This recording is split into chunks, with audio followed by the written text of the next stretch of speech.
Ya, assalamualaikum warahmatullahi wabarakatuh. Berjumpa kembali dengan saya Eko Budiono pada mata pelajaran Sejarah Indonesia.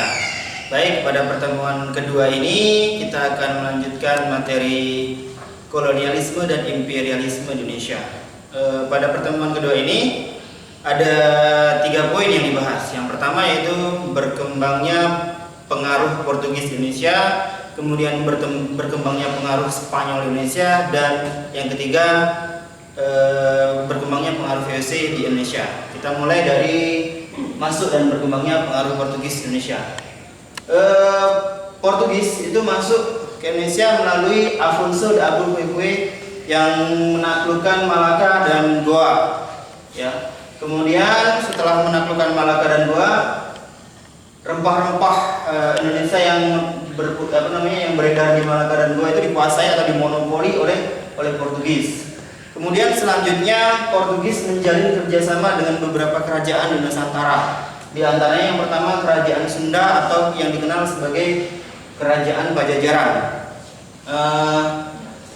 Kerjasama dengan Kerajaan Sunda ini meresahkan Kerajaan Demak. Demak khawatir Portugis akan menguasai Pulau Jawa. Karena itu Demak beberapa kali melakukan penyerangan ke Kerajaan Sunda, tepatnya di Sunda Kelapa, dan berhasil menguasai Sunda Kelapa. Kemudian kerjasama yang lain yaitu Portugis menjalin kerjasama dengan Ternate. Bahkan hubungan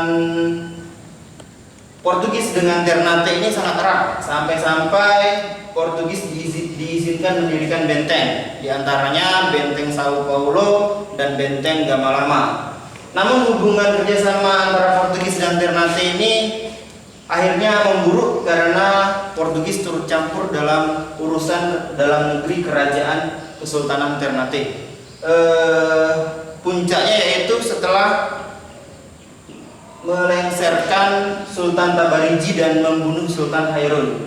Semenjak itu hubungan Portugis dan Ternate resmi berakhir karena Sultan Babulu akhirnya memerangi Portugis dan mengusir Portugis dari Ternate.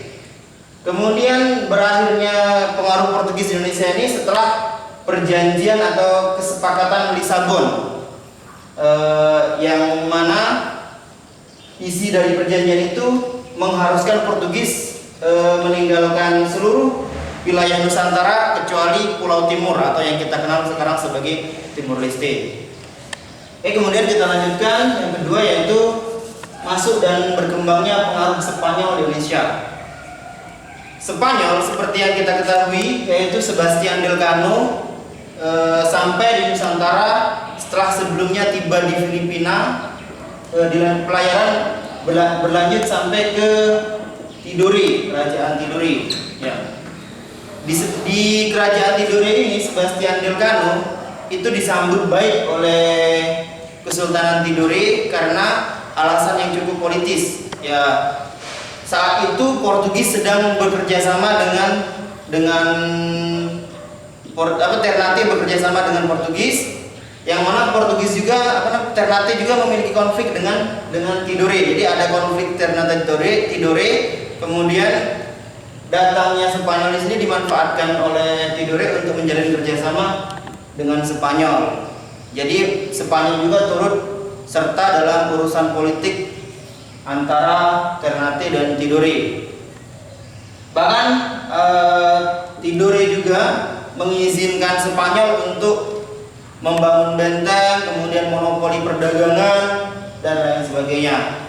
Namun setelah perkembangannya Spanyol itu digugat oleh Portugis karena dianggap melanggar perjanjian Tordesillas, yang mana berdasarkan perjanjian Tordesillas dengan Paus Agung itu Portugis itu berlayar ke arah timur, kemudian Spanyol itu berlayar ke arah barat.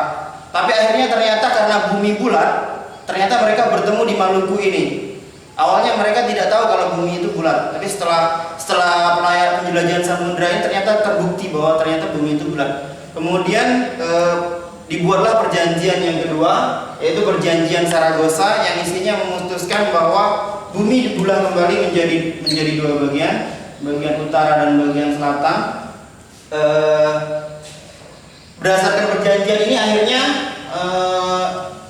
Spanyol harus meninggalkan Maluku atau harus meninggalkan Tidore, dan Portugis tetap berada di Tidore.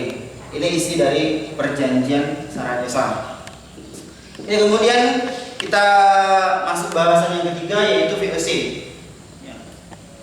Kita lihat VOC atau kepanjangannya Verenigd Oost Company, ya, atau Kongsi Dagang Hindia Belanda. Itu berdiri karena ada beberapa faktor yang melatar belakanginya. Di antaranya yang pertama yaitu persaingan antar pedagang Belanda sendiri. Jadi Belanda dengan sesama Belanda itu karena keserakahan mereka antar kelompok pedagang itu konflik satu sama lain, dan itu merugikan bagi kerajaan Belanda. Maka kemudian lahirlah VOC. Kemudian selain dari konflik ini, untuk menghindari persaingan dengan kongsi dagang negara lain seperti Inggris, Portugis, Spanyol, dan lain sebagainya, maka perlu dibuatlah sebuah kongsi dagang. Kemudian prakarsa dari Pangeran Maurice yang meminta agar dibuat sebuah kongsi dagang atau perusahaan dagang di Hindia Belanda agar bisa memonopoli rempah-rempah yang ada di Hindia Timur. Kemudian VOC juga mempunyai 17 tuan tanah atau kapital, ya, pemilik modalnya 17 tuan yang berasal dari 6 kamar dagang, ya, dari Rotterdam, Amsterdam, dan kamar dagang yang lainnya, yang mana mereka bersepakat untuk membentuk sebuah organisasi atau kongsi dagang di Hindia Belanda. Ya.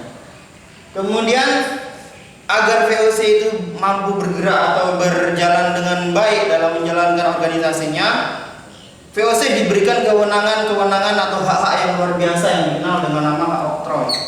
Ya, hak oktroy ini diantaranya hak mengangkat pegawai, hak mencetak mata uang dan mengedarkannya, kemudian hak membuat perjanjian damai atau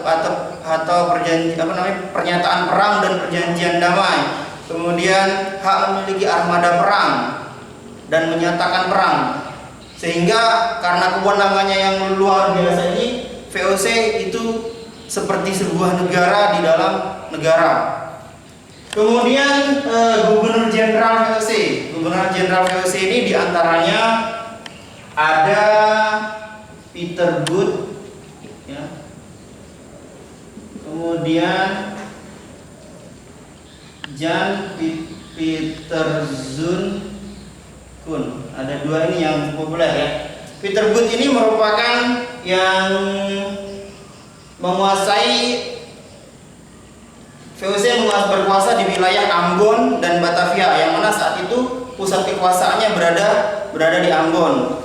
Kemudian pada masa Jan Pieterszoon Koen ini, karena Ambon dianggap kurang strategis, kemudian VOC berpindah ke Batavia atau yang sebelumnya kita kenal sebagai Sunda Kelapa.